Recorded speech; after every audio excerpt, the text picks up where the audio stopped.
Today we're going to be talking about a game called Drawn Tale. Now, this game is one of the most, I think, artistically creative games that I've seen in a while, as it plays with the 3D, 2D, and like kind of cartoonish models, kind of like Bendy and the Ink Machine, but a little bit different. So yeah, let's get into the game. The game starts off with a man digging a hole. It says he's been digging for a long time. But there was only one thought in his head. Can the two of us fit in here? He chuckled. He climbed out of the pit and dumped the body into it.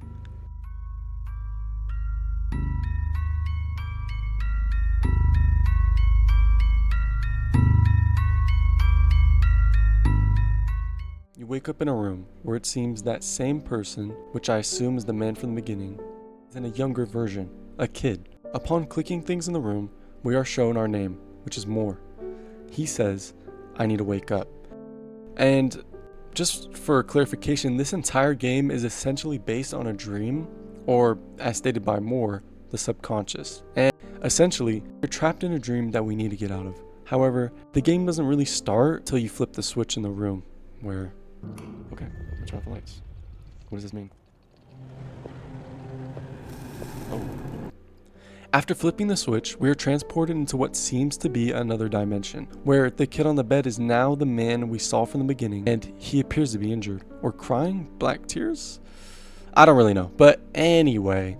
After finding the key in the room, we are taken to the living room, with a cage that never opens for whatever reason, and a TV. Base mechanics of this game are solving puzzles where you must switch between what I'll call the old world and the red one. Yes, I know, very creative and authentic. After going through each room and eventually solving all puzzles, we are able to fulfill the plan. You're probably thinking to yourself, the plan? What the fart Papa Dill talking about? Well, in the living room of the red world, we are approached by what seems to be a humanoid wolf, or a werewolf if you want to call it, who comes off as scrawny and kind of a pussy. His name is Voice. I assume is our voice as well.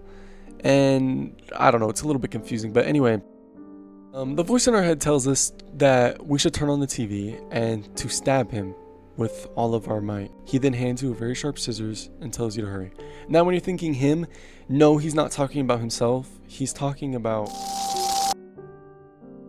Anyway, I also forgot to mention that many things that are found in this house, like starting off with the books. There are many books on the floor and in cabinets of this game that gives us cryptic or overall vague messages into some very, very dark themes, which I think also play into the psychological, I don't know, wherever the mind is of the character we're playing. Okay, now seriously, it's time to fill you guys in on the layout of this game.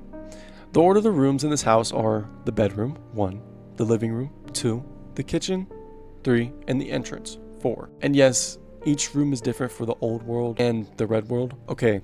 Starting off with the old world, there isn't much really to know except for the kitchen. In the kitchen, you can find your parents who, other than being very eerie and creepy, don't do much. Other than stand and stare at you, I guess. Upon looking around them in the kitchen, you can find a birthday cake and presents. It is our birthday. And telling from the image, we are the kid on the bed. One thing I find really interesting is once you talk to your parents, you can instantly assume one thing.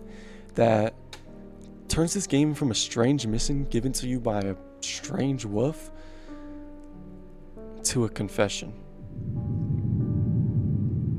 But anyway, we will get to that in a second though, okay? In the red world, we can find something in every room. In the bedroom, an ant. In the living room, a wolf. In the entrance, a rude ass ghost. Like, I mean rude. Like, look at his face. He's fucking mean. And in the kitchen, a coffin, which a constant sound of knocking can be heard coming from the inside. As well, in the kitchen, we can find a severed arm in a pot and the same picture from the old world, just a little more disturbing.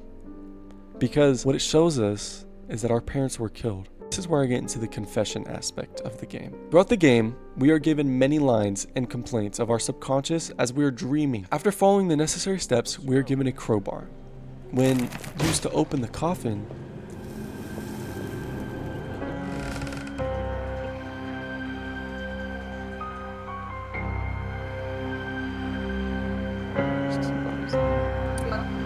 Pathetic. What a wrong move. Doubt is weakness. This isn't fair. Fear is a too much. We didn't deserve this. The pain you're bringing doesn't belong to you. Take revenge. Return it. Give the pain back to the one who caused it.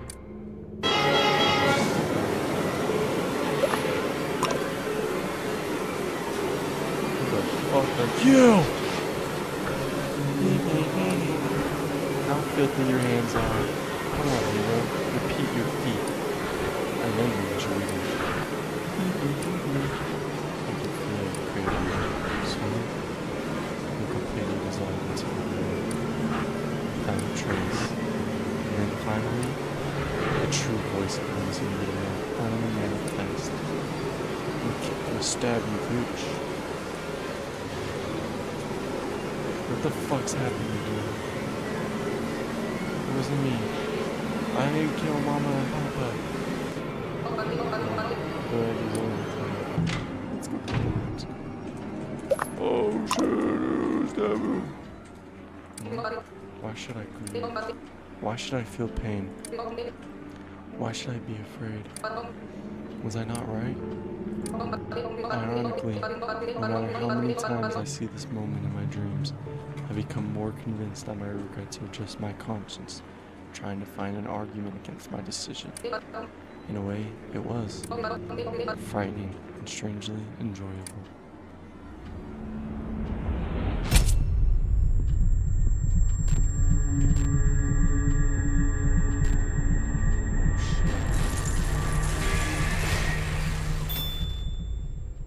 After this, we are teleported to the entrance, where a shovel and a tape can be found. This is undeniable proof to me that we were the one who killed our parents, and that we are the man sitting on the bed in pain. Our subconscious is eating at us and making us feel guilt for our actions. Putting the battery in the remote, this happens. Oh fuck.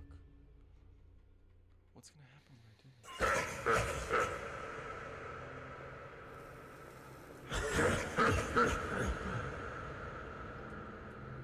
The wolf changes his voice. The wolf changes the voice. The wolf. Anyway, the voice. I don't know. Our voice, maybe, or I don't know. The voices. Okay, we'll just say the voices. The voices change in. Well, okay. The wolf changes into a big wolf, but the voices become more demanding. It is telling you to put the tape in. After putting the tape in inside the old world, we are shown this.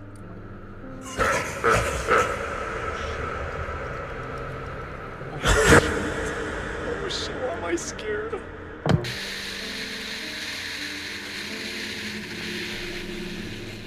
That is the end of this game. And now you're probably thinking, Dylan, what the fuck did we even just talk about? And I don't know. I really like this game. I thought it was a fun play. And overall, I think the art in this game is very heavily what carries it. As some critiques is the gameplay is not too fun, and if you don't get lost, this game takes you about 20 minutes to beat. This is a very short game, but I love the art style of this game. I love the characters in this game, and I like how they went about creating this game. And I am super excited for the full game. And as always, if you like this video, please hit the like and subscribe button, and I love you guys. Peace.